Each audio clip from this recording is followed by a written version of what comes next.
Dear students, আশা করি তোমরা ভালো আছো। আলহামদুলিল্লাহ। আজকে আমরা অ্যাফার্মেটিভ থেকে নেগেটিভ করার একটা রুল নিয়ে আলোচনা করব। খুব সিম্পল একটা রুল নিয়ে আমরা আলোচনা করব। তার আগে আমরা দুইটি সলভ করে আসি। ওকে, আচ্ছা, আমরা প্রথমে কি লিখছি এখানে? He is a regular student. কি লিখছি?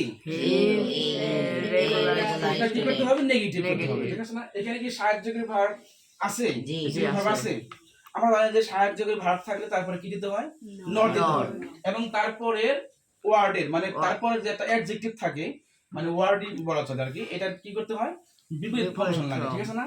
তাহলে দেখো, হির জায়গায় হি দিছি না আমরা, ইজের জায়গায় ইজ দিছি, ইজের পর একটা কি দিছি? নট দিছি।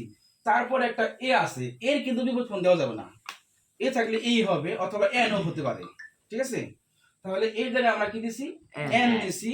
তারপরে রেগুলার বিপরীত আমরা কি দিছি? ইরেগুলার। এখন বলতে পারো স্যার, তাহলে আর এর বদলে এখানে এখানে এর বদলে এখানে এন কেন হইল? এখানে আছে আর, আর তো কনসোনেন্ট, আর কনসোনেন্ট না? কনসোনেন্ট থাকলে তার আগে কি বসে? এ বসে। আর যদি ভাওয়েল হয় তার আগে কি বসে? এন বসে। এই রেগুলার শুরু হয়েছে আর দ্বারা, কনসোনেন্ট দ্বারা, আর ইরেগুলার শুরু হয়েছে আই দ্বারা, ভাওয়েল দ্বারা। সুতরাং এখানে এন হচ্ছে নাকি? এ এবং এন এর মধ্যে অর্থগত কোনো কি নাই, পার্থক্য নাই নাকি? শুধুমাত্র বসার দিক থেকে পার্থক্য আছে। অর্থাৎ কি হলো এটা? He is not an irregular student নাকি? দ্বিতীয়টাই দেখো, আই শ্যাল রিমেম্বার ইউ। আমি তোমাকে মনে রাখবো, এটার অর্থ। এটা কি করতে হবে? নেগেটিভ করতে হবে। কি করতে হবে? নেগেটিভ। তাহলে কি হবে? আই শ্যাল, সাথে পরে কি দেবো আমরা? একটা নট দেবো। আই শ্যাল নট, তারপরের ওয়ার্ড কি আছে? রিমেম্বার। রিমেম্বার বিপরীত কি? ফরগেট। তাহলে I shall not forget you, আমি তোমাকে ভুলে যাব না। একই কিন্তু অর্থ হলো নাকি?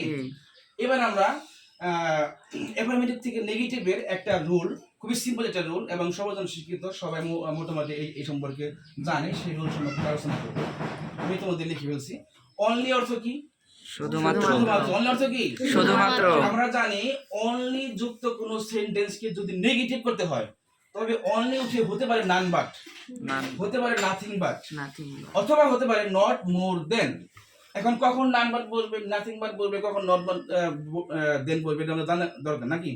তাহলে অনলির পরের শব্দ, অনলির কোন শব্দ? অনলির পরে যে ওয়ার্ড বা শব্দ থাকবে, এই শব্দ দ্বারা যদি কোনো ব্যক্তি অথবা আল্লাহকে বোঝায়, কোনো ব্যক্তিকে অথবা আল্লাহকে বোঝায়, তবে অনলি উঠিয়ে দিয়ে নান বাট দিব, আর সব ঠিক থাকবে, কোনো সমস্যা আছে?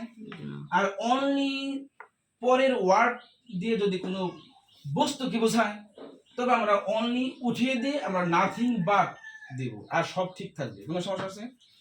এবং অনলির পরে যদি কোনো সংখ্যা থাকে, অনলির পরের ওয়ার্ডটি যদি কোনো সংখ্যা বোঝায় তবে অনলি উঠিয়ে দিয়ে আমরা নট মোর দেন দেব। না বোঝা নাই? তাহলে আমরা একটু উদাহরণে চলে যাই। Example, only Allah can help us. একমাত্র আল্লাহ আমাদের কি করতে পারে? সাহায্য করতে পারে। নেগেটিভ করতে হবে। দেখো, অনলির পরে কি আছে? আল্লাহ আছে। তাহলে আমরা অনলি উঠিয়ে দিয়ে আমরা কি দিলাম? নান বাট দিলাম। None but Allah can help us, সবই ঠিক আছে। ওকে, দ্বিতীয়টা দেখো, only Kamal can do it. একমাত্র কামালই এই কাজটি করতে পারে। তাহলে অনলির পরে কি আছে? কামাল আছে, কোন ব্যক্তিকে বোঝাচ্ছে। তাহলে এখানে অনলির পরে কি দিলাম? None but. কামালের জায়গায় কামাল ক্যান ডু ইট, কোনো সমস্যা? চিলড্রেন লাইকস অনলি সুইটস, মানে এটা অর্থ বোঝাচ্ছে যে শিশুরা একমাত্র মিষ্টি জাতীয় জিনিস পছন্দ করে। তাহলে এখানে অনলি মাঝখানে আছে যদিও, তাতে কোনো সমস্যা নাই। অনলির পরে কি আছে? সুইটস। অনলির পরে কি আছে? সুইটস মানে কি? মিষ্টি। মিষ্টি অবশ্যই কোনো বস্তুবাচক জিনিস। তাহলে দেখো, চিলড্রেন লাইকস ঠিক থাকবে। অনলির পরে যেহেতু সুইটস আছে, যেহেতু বস্তু বোঝাইছে, তাহলে অনলির উঠে দিয়ে আমরা কি দিলাম?